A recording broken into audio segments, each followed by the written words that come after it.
Today's topic is going to be on check raising the flop. And we're going to build a bit upon what we went over the last session. Hopefully everyone has watched the previous recording or was present the last session, because it's going to be some of the things that we went over the last session are going to be quite important when it comes to building a check raising range, basically where to draw our bluffs from. So let me kick things off with a simple poll, because there's always this question of when it comes to bluff selection, most players are able to find hands like flush draws and straight draws, but there's always this question of whether or not it's important to check raise hands like backdoor flush draws, just like one overcard, backdoor draw type hands. So yeah, maybe Nick can just pull up the poll and you guys can have a think about whether, like, what kinds of situations it is important to check raise our backdoor draws. So do we only check raise them when the board lacks direct draws, or do you guys think that we should be check raising them either way, even when the board is kind of coordinated? 1 second, I did not set up the polls ahead of time, so I will get this one created and create the future polls as well. So just give me 1 second here. Okay. All right. So we are launching the poll now.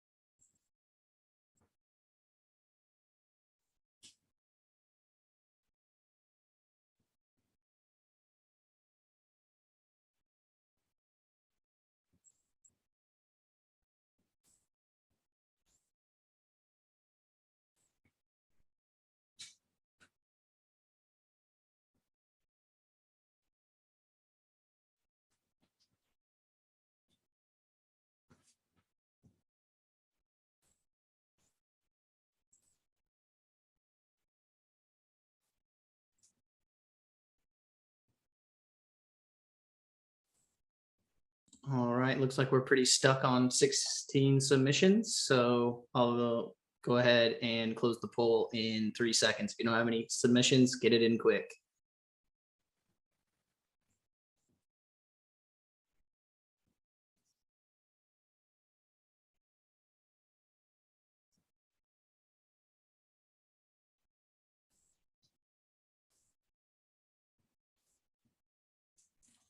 All right, you are set. So I don't see the results actually. That is my fault. Sorry, no wonder you joined. I was like, oh, it's closed. Okay, sorry. Okay. Some small some mistakes going today, but we'll clean it up for the rest of the session. Sorry. So it looks like it's a pretty even split between true and false. So let's actually take a look at an example board.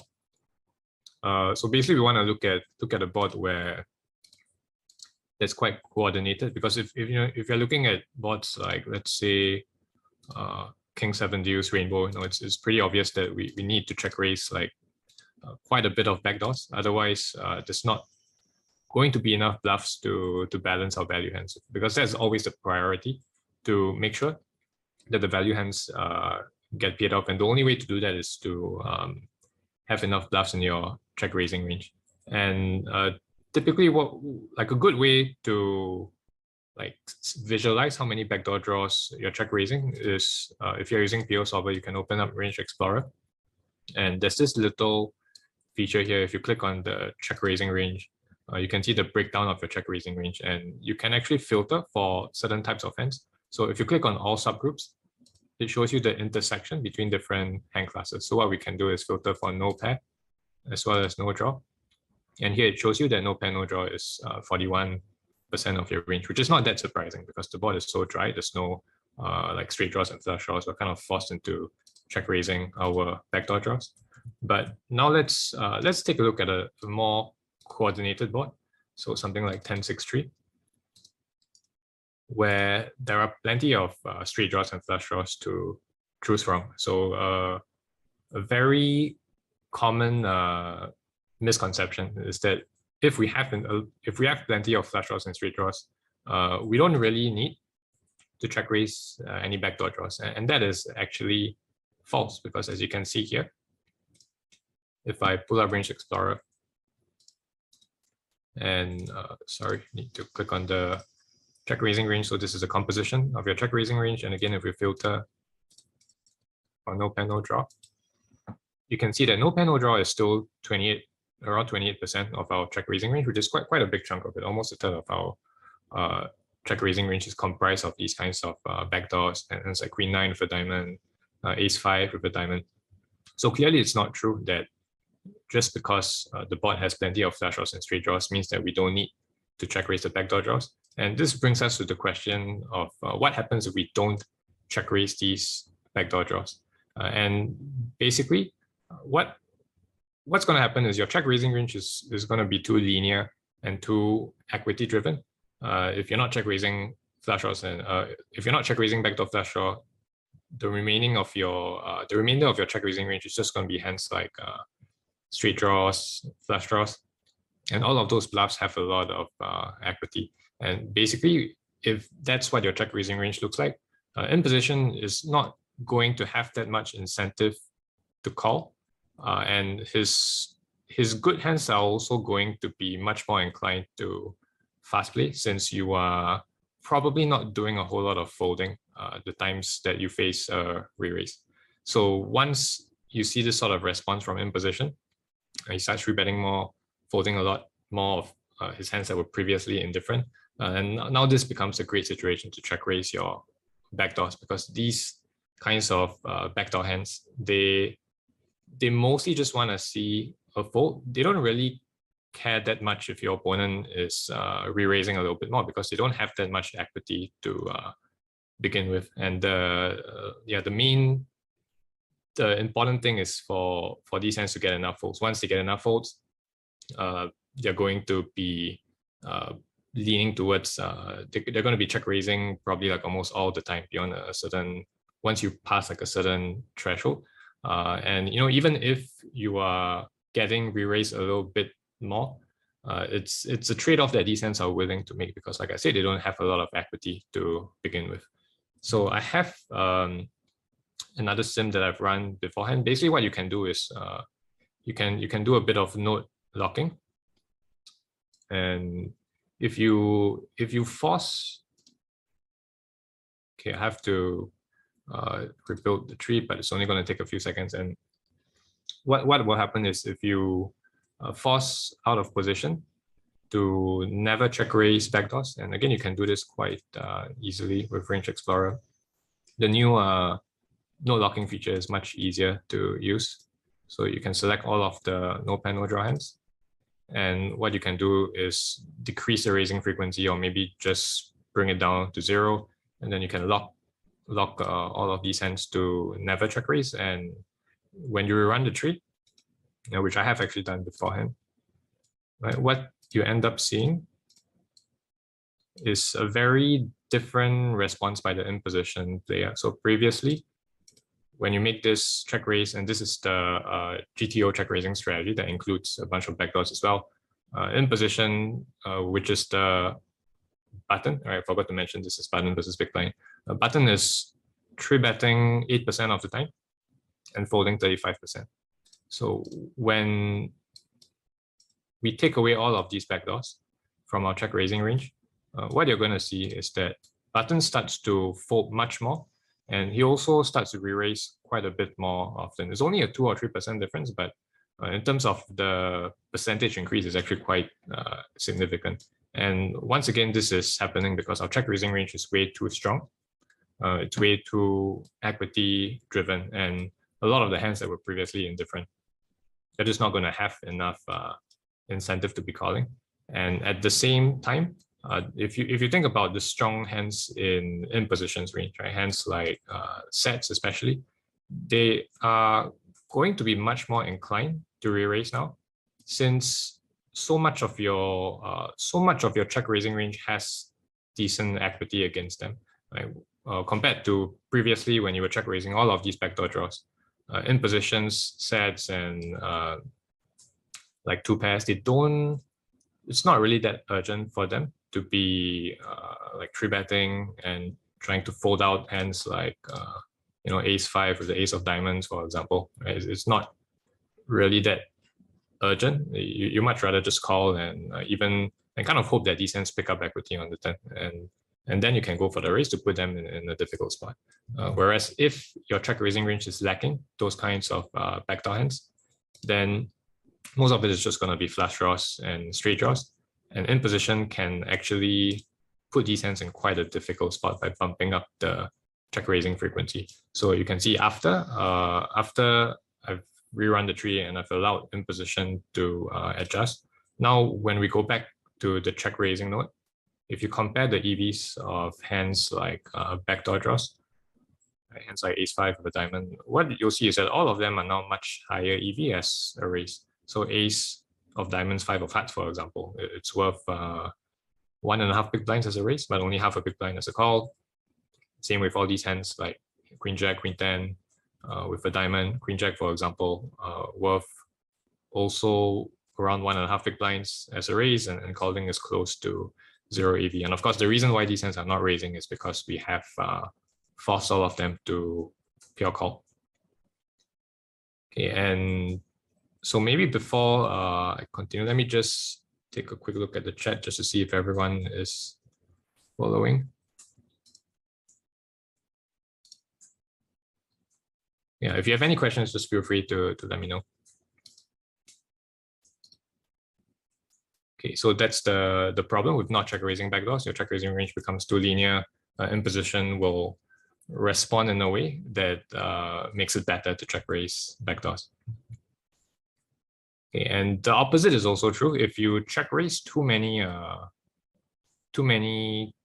rather too many backdoors and not enough straight draws and flush draws, then you're going to induce the opposite reaction. Because if your check raising range is now too polarized, in position is going to respond in the opposite way. So I actually have another sim where I have node locked the opposite kind of check raising strategy. So in this case, the big blind, he's not check raising as many flush draws. I've forced the frequency a little bit lower, and I've still allowed him to check raise all of the backdoor draws. And again, if you compare this to the original sim, and we look at the difference in position response, right? So this sim below is where we're check raising a much more polarized range, full of backdoor draws and less straight draws and flush draws. And you can see that the response for the button is to start floating a little bit more and also three betting a lot less. And it kind of makes sense, because if your opponent's range is so polarized and it's full of hands that don't have much equity to begin with, then there's really no harm in just calling and letting those hands take a free card, maybe hope that they continue bluffing on the turn after you call. Right, so that's more or less why we're much less inclined to three bet hands like sets, especially since those hands, if we three bet them and you look at your opponent's folding range, a lot of those hands are drawing almost dead against your set. So you much rather just keep them in, compared to a situation where your opponent's check raising a range that's very weighted towards flush draws and it doesn't have many backdoor draws, then that would be a good situation to three bet with a hand like a set. Okay, so basically, we want to check raise linear range. In other words, we want to pick bluffs from high up in our calling range when our opponent is calling too wide, and he also doesn't re-raise much. So this diagram that you see here, it represents a linear check raising range. So hands that are high up in your calling range would be hands like flush draws, especially hands like open-enders. These hands really benefit from not getting re-raised much. Of course, they would probably prefer getting more folds as well. Getting more folds is never a bad thing with these kinds of hands, or any kind of bluff for that matter. But the main priority for this type of hand is to not get re-raised, because you're choosing a hand that is quite high up in your calling range to check raise with. And the moment you face a three bet, your EV is basically going to plummet. So if you anticipate that your opponent is going to be three betting very often, you really don't want to be check raising this type of hand. Right? And on the contrary, you want to check raise a polarized range when your opponent is overfolding. So that's the priority for this kind of hand. Usually, hands like backdoor draws, they're quite low down in your calling range. And the main thing that these hands want to see is just a fold. And they don't really mind getting re-raised like we saw earlier because you don't have much equity to begin with. So we can also take a look at the second no locked sim.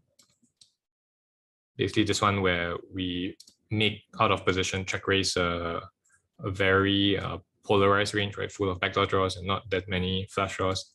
And when you look at the way that in position responds, doing a lot of calling, not much free betting. Now if you take a step back and you take a look at the EV of hands like flush draws, for example, you'll see that they all have higher EV as a raise. You can also use this function where you compare the EV between raises and calls, and you'll see that all of the flush draws start preferring to raise because your opponent is not three betting a lot, and that's always the priority for these kinds of hands that are quite high up in your range. You really don't want to face a three bet, and even if you're not getting a lot of folds, that's still acceptable. It's worth it. It's still a good trade-off if you can get like less, you can get three bet less, and even if your opponent calls a little bit more, it's still going to be fine. Okay, as for what the solver does, it tends to check raise a mix of different hands because you can't really go like 100% polarized or 100% linear. Again, if you check raise 100% linear, your opponent is going to start responding in a way that makes it better to check raise polarized. And if you check raise polarized, again, you're going to induce a lot of calls and not many re-raises. And then at that point, it'll be better to check raise linear again. So to like overcome this problem, what the solver does is it check raises a little bit of everything. And in doing so, it leaves itself unexploitable. There's no way to exploit this because it doesn't matter whether you're three betting a lot or calling a lot, right? The solver still has like the right mix of different kinds of bluffs to make like almost every hand in your range, or to make like all the good hands in your range indifferent to three betting or calling.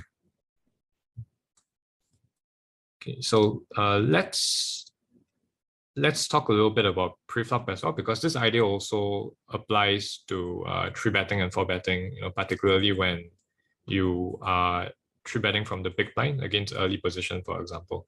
You'll see that the shape of the three betting range, you can't really describe it as like 100% linear or 100% polarized. The solver is always going to have a mix of different types of hands.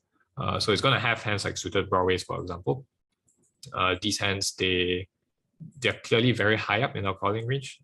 Hands like king jack suited, ace 10 suited, they're more or less the top of our calling range. And then on the other hand, you also have hands like 7-5 suited, king 5 suited that are much lower down in our calling range. And both of these hands, both of these types of hands, they serve very important and very distinct functions. Just like when it comes to check raising the flop, if you only three bet a very linear range, so let's say if we three bet 100% of our suited broadways and we never three bet any suited gappers or king x suited, how our opponent is going to respond is he's just going to start folding a lot since our check raising range is so strong and so equity driven, and he's also going to start four betting us at a much higher frequency since our king jack king 10 suited, they don't really want to see a four bet, right?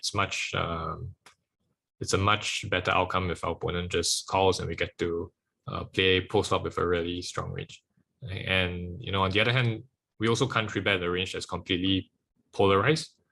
If we only three bet suited gappers and king x suited, and let's say we flat all of our suited broadways, now our opponent is going to have the opposite response. He's just going to defend by mostly calling. Even if he has aces or kings, they'll probably just end up calling at some frequency as well, because there's no reason for our opponent to four bet and fold out hands that are doing quite poorly in terms of equity. And once that happens, once our opponent starts to like fall bet a lot, and he starts to call a lot more as well, which he can actually do because our three betting range is so much weaker in terms of equity, then now again it becomes better to three bet the linear range. So you can see the idea is really the same when it comes to pre-flop.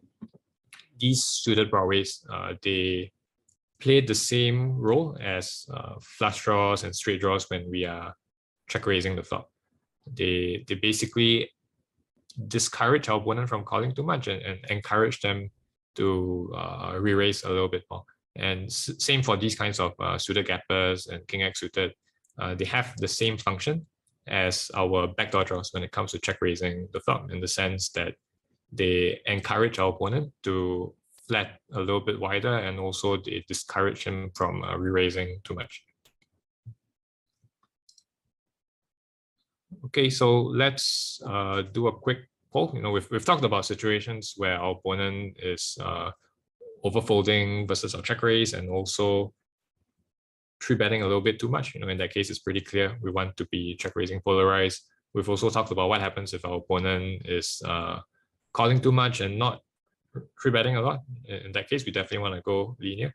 But let's say you have this situation where your opponent is overfolding versus your check raise and also not three betting enough. What do you guys think our check raising range should look like? Should we go linear, polarized, or maybe we should just check raise all of our bluffs? Right? Nick, you can just pull up the poll now.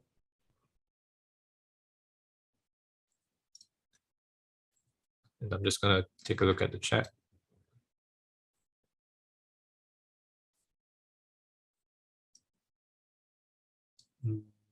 Is the poll up? Yeah.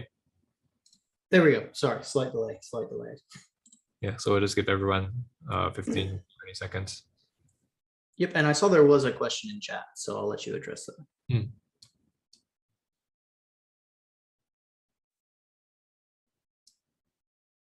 Yeah, we'll talk about raise size a little bit later. It's more important to get the shape of your range correct first, since it's that's actually what affects your raise size the most, the kinds of hands that you want to check raise. So we'll talk about that later.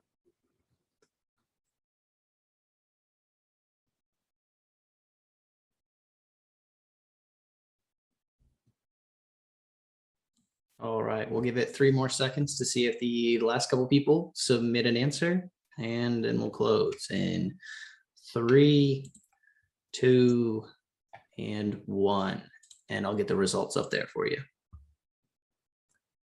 Yep, so it seems like the most popular answer is to check raise all bluffs, and that is in fact correct. If your opponent is,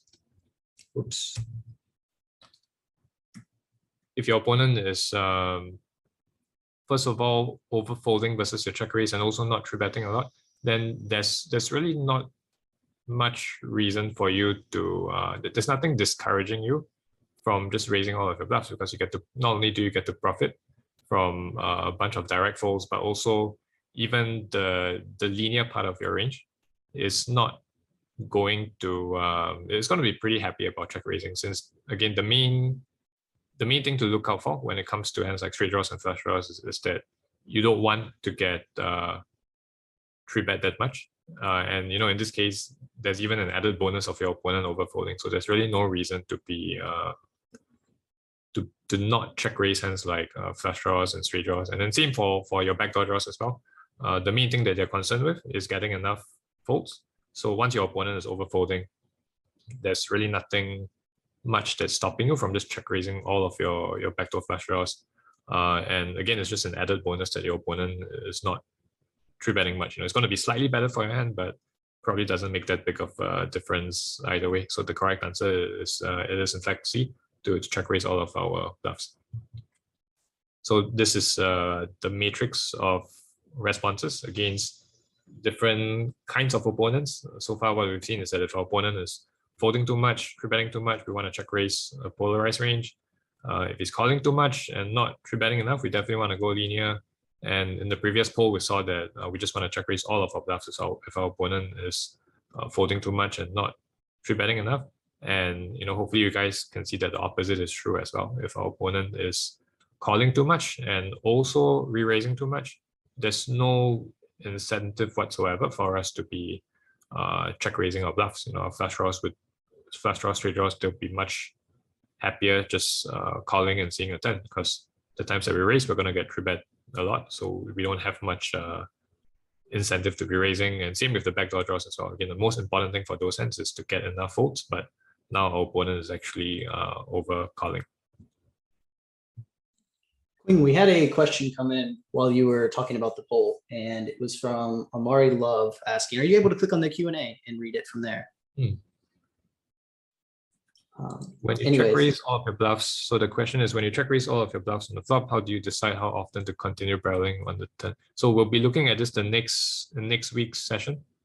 Next week's session is on playing turns after flop check raise. Yep. So I won't answer this one just yet. Then hopefully I'll see you next week. Okay. So just another question to think about. If you take a look at a board like Queen 10-5,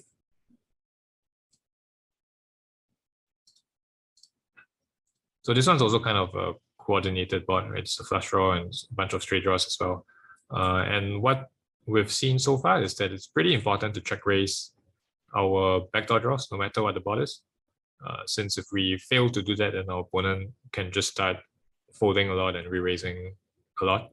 And then at that point, it'll be much better to check raise our backdoor draws. So let's see if the same idea applies on Queen 10-5 two-tone.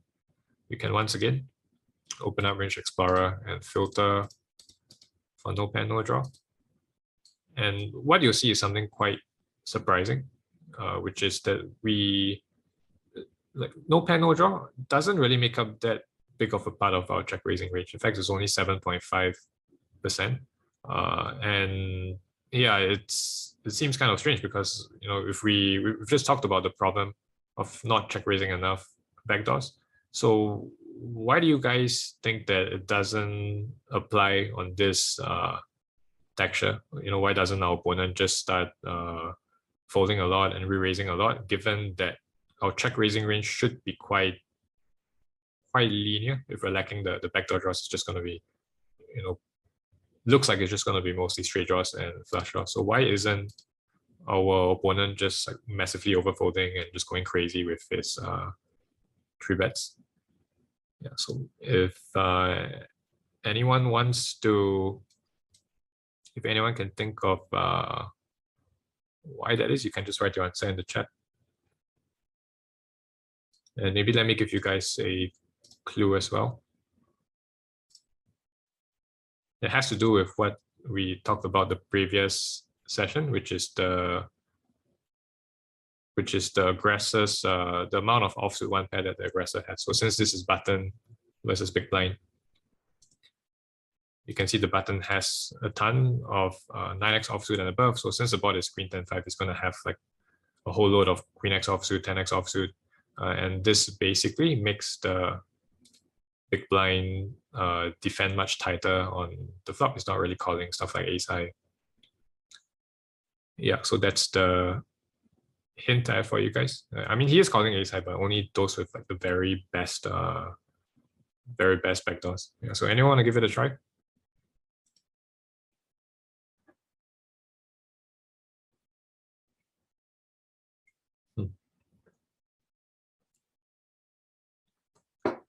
Okay, so James says it's because we have enough linear bluffs to balance our value without including polar bluffs. The problem with only check raising a linear range is that our opponent's going to respond by three betting a lot and folding a lot. And then at that point, all of our polar bluffs, they should start becoming like very high EV check raises, since the only thing they're concerned with is getting enough folds. So that's the typical problem with being too linear when you check raise. Okay, James Jordan says in position has a big equity advantage. Yes, he does, but it doesn't really explain why we don't need to check raise like any backdoor draws. It doesn't really change the nature of the situation, which is that if you don't include like polarized check raises, your opponent is always going to like fold a bit more and three bet a little bit more. Okay, so the main reason why we don't see as many backdoor draws is because the thresholds have basically shifted on this texture in the sense that the same type of hand is now going to be much lower down in your range. Like previously on 10-6-3, we were never folding. Hence, like the small pocket pairs, right? We're floating almost all of our ace highs as well. Excuse me, almost of our ace highs. Right? And you can see the pocket pairs are just all pure calls. But on Queen 10-5, we're actually starting to fold deuces and threes, and also only the very best ace high get to float. And this is really the result of the amount of offsuit one pair in the button's range, which is what we talked about the last session. Button has a ton of 10x offsuit, Queen X offsuit. So this decreases the equity of every single hand in the range. Whereas on 10-6-3, if you look at buttons offsuit threshold, the 6 and the 3, they're not really cuts that the button hits that much. So every single hand in the big blinds range is going to have much better equity. And the result of that is that we don't really get to check raise that many backdoors on Queen 10-5 because they're much lower down in our range. Visually, it looks something like this. On 10-6-3, backdoor draws are somewhere around the threshold of our calling and folding range. If anything, a lot of these backdoor draws do have some EV as a call as well. So they're actually a little bit higher up in our range, right? It's still near the bottom of our calling range, but not technically zero EV hands. If I just open up the original 10-6-3 sim.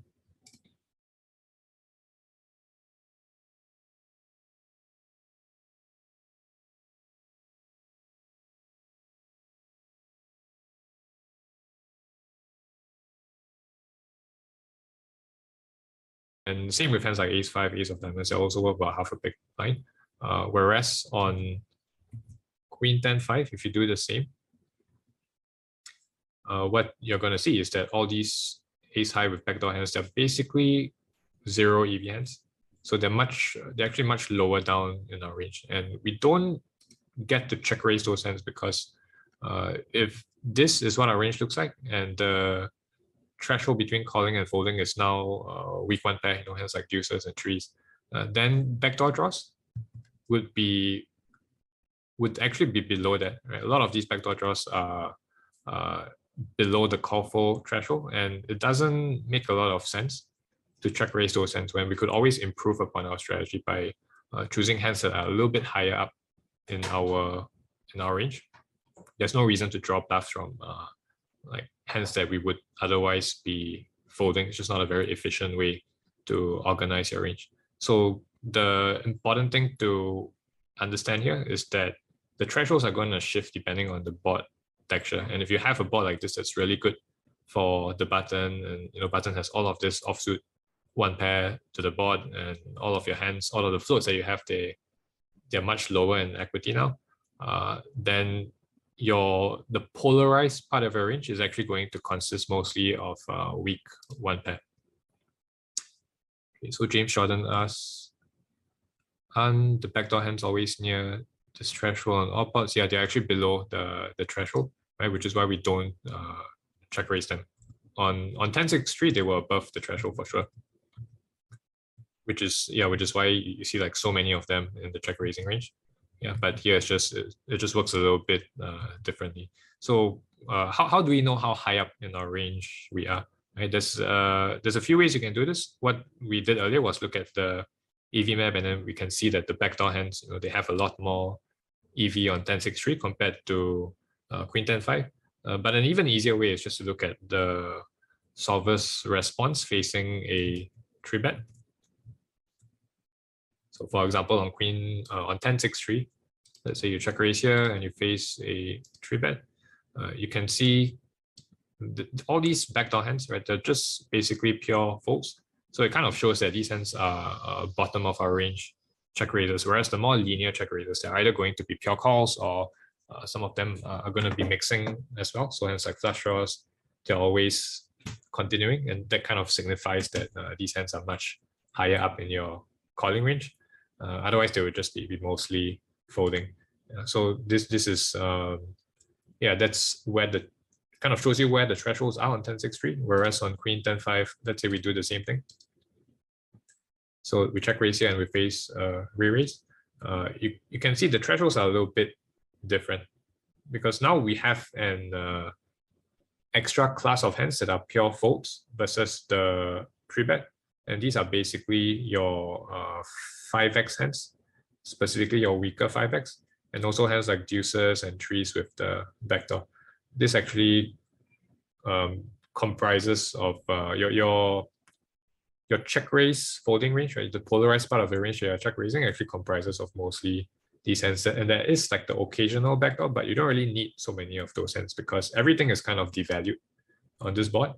And you know, if you were to check raise like a whole bunch of backdoors as well, you know, the same amount that you were check raising on 10-6-3, then you would have your check raising range would be way too polarized because it's not just the one pair hands that make up the polarized part of your check raising range.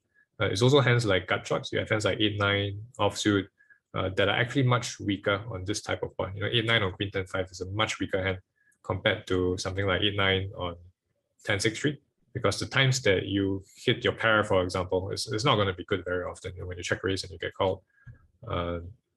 Yeah, and whereas on 10-6-3, even after you check raise and you get called, and let's say your 8-9 hits a pair on the turn, it's still going to have a decent amount of showdown value. So all in all, these are just like two different hands. I mean, they are both gut shots, but yeah, the way that you rank these hands in terms of where you are in your range is completely different.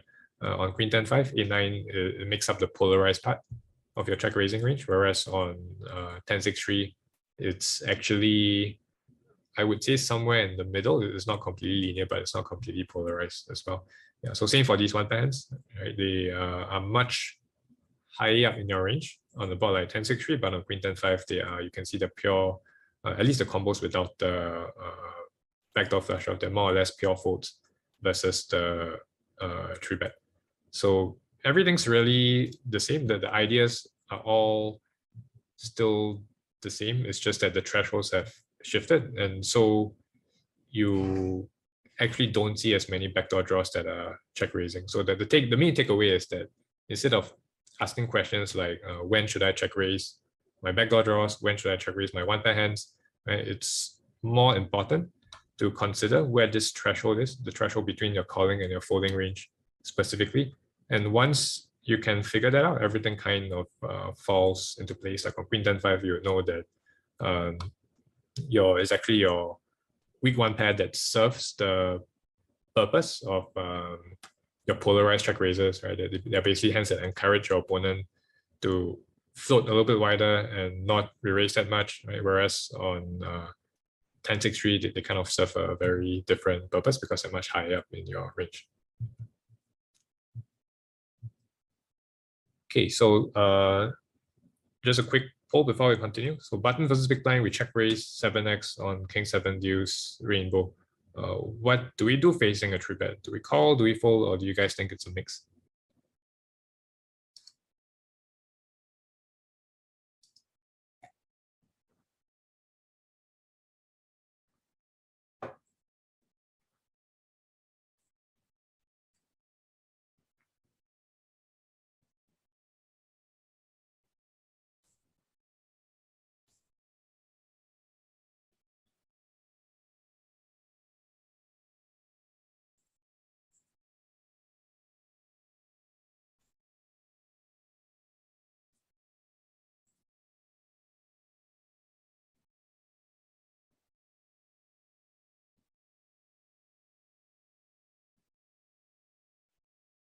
Okay, we'll give everyone 10 more seconds.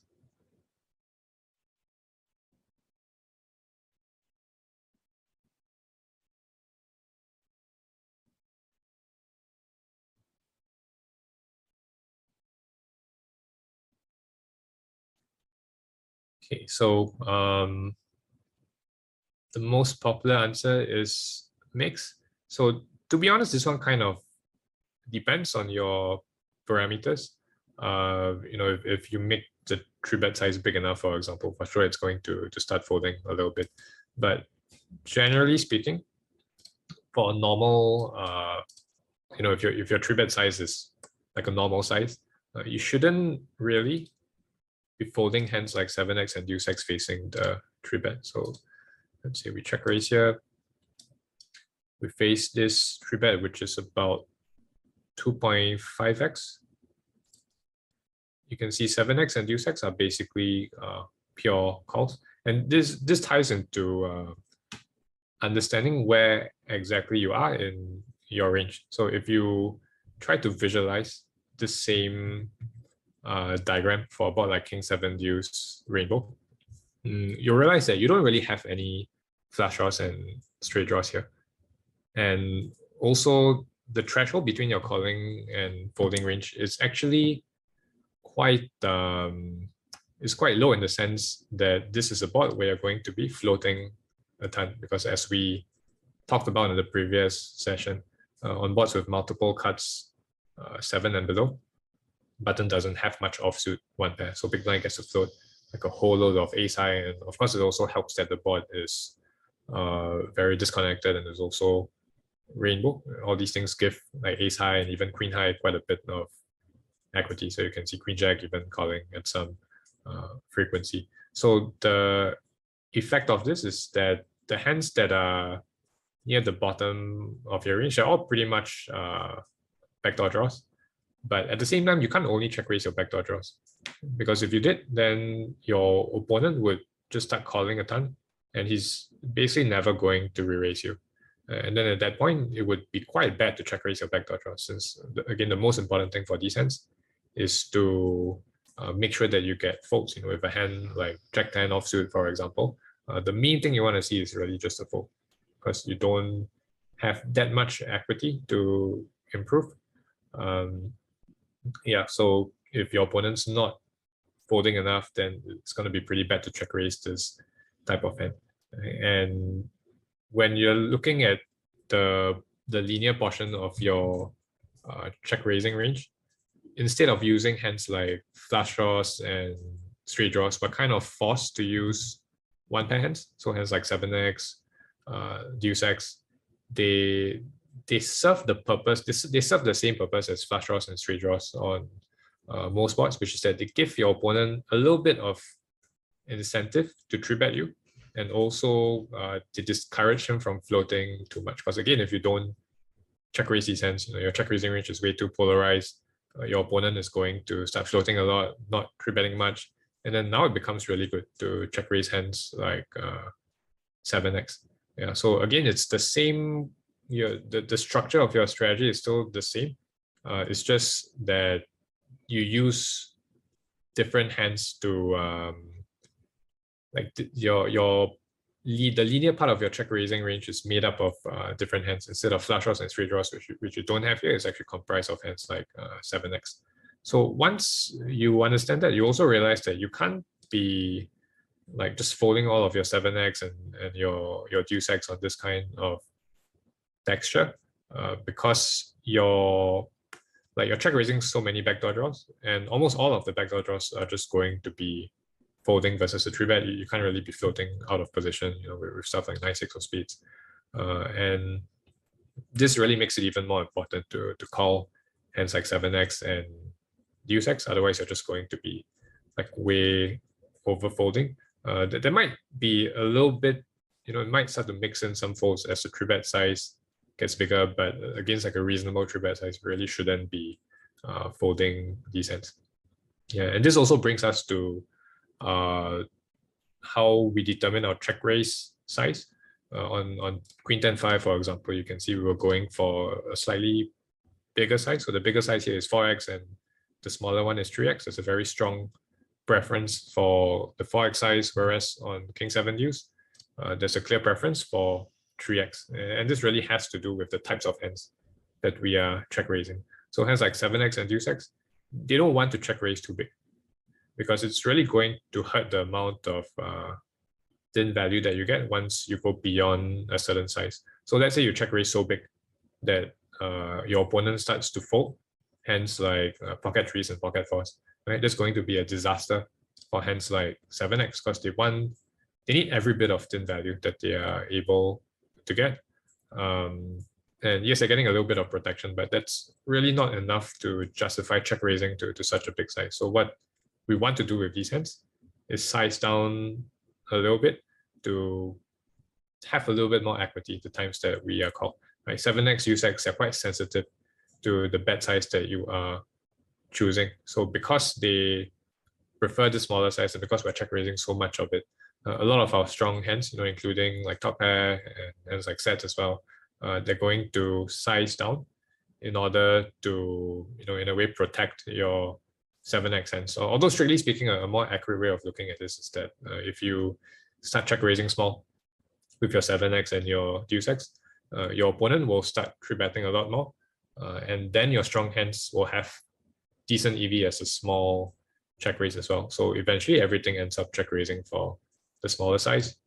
Whereas on Queen 10-5, you can see we're using a much bigger size because we're not check raising hands like 10x, for example, and even the 5x that we're check raising, they're really check raising as a bluff because what we've seen is that when you're facing a re-raise, these hands are just pure fold. So that tells us that these hands are actually, they make up the polarized part of your check raising range. And so they're not really that sensitive to bet size. It's not like if you start check raising smaller, you're gonna get a whole lot more thin value, right? Generally speaking, that's not true on these types of boards because 5x is much lower down in your range, whereas on King 7 deuce, 7x is much higher up in your range. So when you face this 3-bet, you're just calling pretty much all of the time. So these kinds of hands usually don't want to check raise too big. And like I mentioned earlier, you can also look at EV facing a bet, right? Hence like 5x with no backdoor, they're worth like less than one big blind. Whereas on King 7 deuce, you face the same size bet. You look at the EV of a hand like 7x or deuce x, right? They're all worth like 2 to 3 big blinds as a call. Yeah, so that's it goes to show that the same hand can serve a very different, the same type of hand, right? Like weak one pair, it can serve a very different function on different textures, and the best way to approach this is really to have a good understanding of where all of the thresholds lie. Okay, so Busy asked if there are any metrics we can remember to determine a reasonable 3-bet size. I would say it depends a lot on the SPR. You don't need to make it that big because there's still 3 streets to go. And most of your nut hands, assuming the board isn't too coordinated, most of your nut hands will want to get all of the money in geometrically. So, for 100 big blinds, you typically don't want, we almost never 3-bet to bigger than 3x, for example. It just wouldn't be that great of a size because you're not going to be able to utilize all 3 streets. You're going to put in a little bit too much money on the flop, and that's going to hurt the amount of value that you get. Right? Maybe one exception is if the board is really coordinated, right? Then you can kind of justify 3-betting a little bit bigger, but even then, because of the way that out of position is likely to react to your 3-bet, it's not great to be making it so big because what the big blind wants to do is that he isn't going to float your 3-bet a lot, being out of position, and he's also going to re-raise quite a bit because most of his strong hands just want to be fast playing instead of just calling and risk the turn checking through. So if you know that your opponent is not going to call much and he's going to re-raise a lot, you really don't want to be making your 3-bet too big as the in position player. So my advice would just be to make it like a smaller size, maybe like 2.5x maximum, and maybe even less if the SPR is lower. Okay, so let's move on to the next slide. Yeah, so the takeaway is that the same type of hand can function very differently in different situations. And it's not so good to ask yourself questions like, when should we check raise weak one pair? It's much more important to understand where weak one pair lies in the context of your entire range. Okay, so when it comes to adjusting versus different bet sizes as well as positions, the idea is really the same. We have versus bigger sizes versus tighter ranges. We're going to defend a much tighter range, and therefore all of the every single hand in your range is going to be basically devalued. All of the thresholds are going to be shifting up. So let's take a look at some examples. I have this sim over here where on a queen 10 5 pot, instead of facing a small bet, we're now facing a pot size bet. So let's just take a look at how all of the thresholds shift. Previously, your flush draws and your straight draws, they make up the linear part of your check raising range, and the polarized part of your check raising range comprised of some of your best backdoor draws and also hands like 5x and some deuces and trees. Right. So now that we're facing a bigger bet size,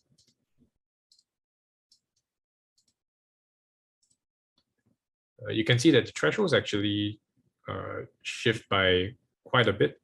We wouldn't want to check raise a hand like 5x without a backdoor, for example. Previously, those hands were getting check raised quite a bit since they were at the bottom of our calling range. But now they're just too far down in our range, right? They're not even at the bottom of our calling range. They're more of downwards towards our folding range. Same with hands like deuces and trees. They're just too far into the folding range to consider check raising. Although we do check raise some 5x with the backdoor flush draw, since that's a little bit, just a little bit higher up in our range. And even hands like 10x start to get check raised at some frequency, because these hands are now quite near the bottom of your calling range. You can see versus this pot size bet, right? 10x is pretty much indifferent to calling or folding. So that's why we end up check raising at some frequency. And really the important thing is to understand the function of check raising this type of hand. It's pretty low down in your range. So you want to check raise this kind of hand when your opponent is over folding, especially, and you probably don't really mind that much if your opponent is re-raising a little bit too much, right? Because this hand doesn't really care that much about getting re-raised, because it's a pretty comfortable fold. Yeah, so that's how the thresholds shift as you start facing bigger bet sizes, and the same idea really applies when you're facing a tighter range as well. Right? Every single hand in your range is going to be devalued, so everything kind of shifts upwards, right, when it comes to choosing your polarized check raises as well as your linear check raises. Okay, so one last poll to finish things off. We make a pot size bet on the same board, queen 10 5 two-tone, but this time it's early position versus big blind. Right? So how can we exploit someone who doesn't check raise middle pair? Should we three bet more and fold more, or should we three bet less and call more?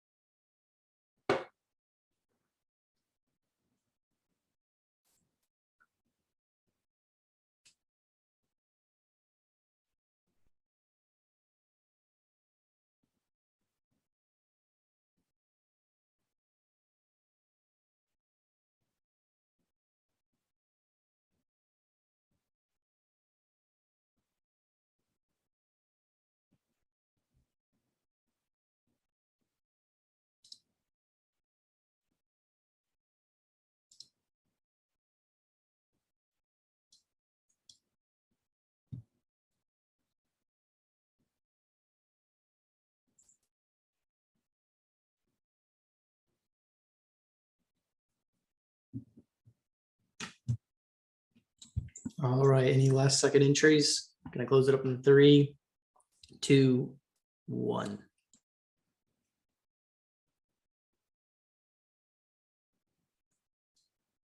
Okay, so again, it's a pretty even split. So again, the main thing is to understand where middle pair lies in the big blind's check raising range. So because this is early position versus big blind, and also because we're facing such a big c-bet size, middle pair is actually quite near the bottom of your calling range. So if you do check raise this kind of hand, it's definitely going to be a polarized check raise.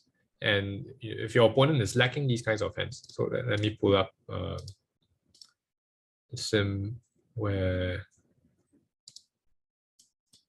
we face a pot size bet against early position. And here you can see you're basically folding, even hands like Queen X are folding at some frequency versus this facing such a strong range and against such a big size. So 10x is definitely like quite low down in your check raising range. And if you're missing these kinds of hands, then what it means is that your check raising range is going to be too linear and too equity driven.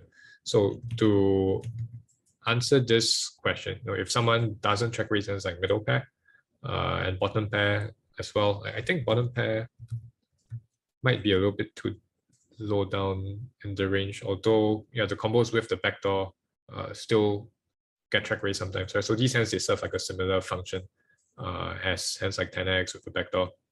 So once you're missing all of these hands, right, you need to think about what the rest of your check raising range is going to look like, right? Or what the rest of the big blind's check raising range is going to look like.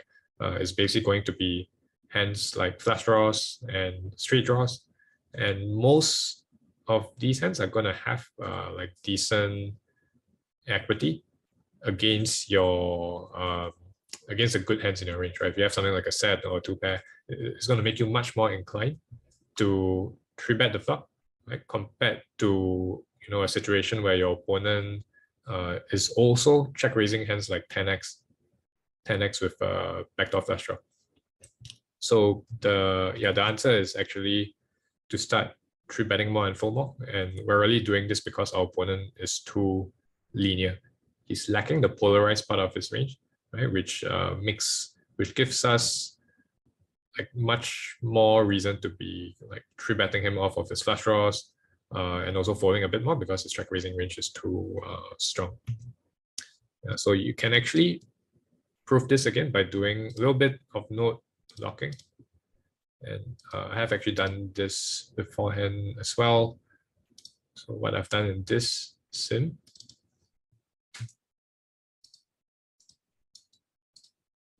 is to force all of the middle pair hands as well as the 5x hands to never check raise. And so you'll see hands like King 10 with a diamond, Jack 10 with a diamond. Previously they were raising at some frequency. Right now they're all just calling because I've forced the big blind to do that. And when you look at the response versus the check raise, right, what you see is that we do in fact fold a little bit more as well as 3-bet a little bit more. So the difference is not huge, it's only like 1 or 2%, but it would be bigger if the solver didn't try to compensate for your range being too linear. You can see it's kind of throwing in, when you look at the response versus a 3-bet especially, right, it's a little bit easier to see. You'll see the solver throwing a bunch of extra hands like Queen Jack, for example, that were not previously check raising, because this hand actually serves like a similar function to your 10x as well, right? Hands like Queen 8, Queen 7, Queen 6, they're all like the solver is check raising them to take the place of hands like 10x that were previously check raising. Because when you're facing such a big bet from such a strong range, there's really not much of a difference between like Queen X as well as 10x, right? For the most part, your opponent is not value betting thinner than Queen Jack anyway. So both of these hands, they have like similar strength, right? And what the solver is doing here is it's check raising a little bit more of Queen X to compensate for the fact that you're missing all of this 10x. Right? But either way, you can see the response is still to 3-bet a little bit more as well as fold more. And the reason for that is that your opponent is too linear now that he's missing all of these like 1-pair hands. So that's actually an exploit that you can apply this in practice as well, because I think a lot of players are missing these types of hands, Yeah, maybe probably the too used to playing with wide ranges, and when ranges get tighter, even if the c-bet size is not so big, let's say you face a half pot bet, right? 10x is still a hand that's quite close to the bottom of your calling range, so it does get check raised quite a bit as well. And if your opponent is missing those check raises, then what you can do is just overfold, as well as maybe fast play more of your strong hands. Okay, so we've come to the end of the presentation.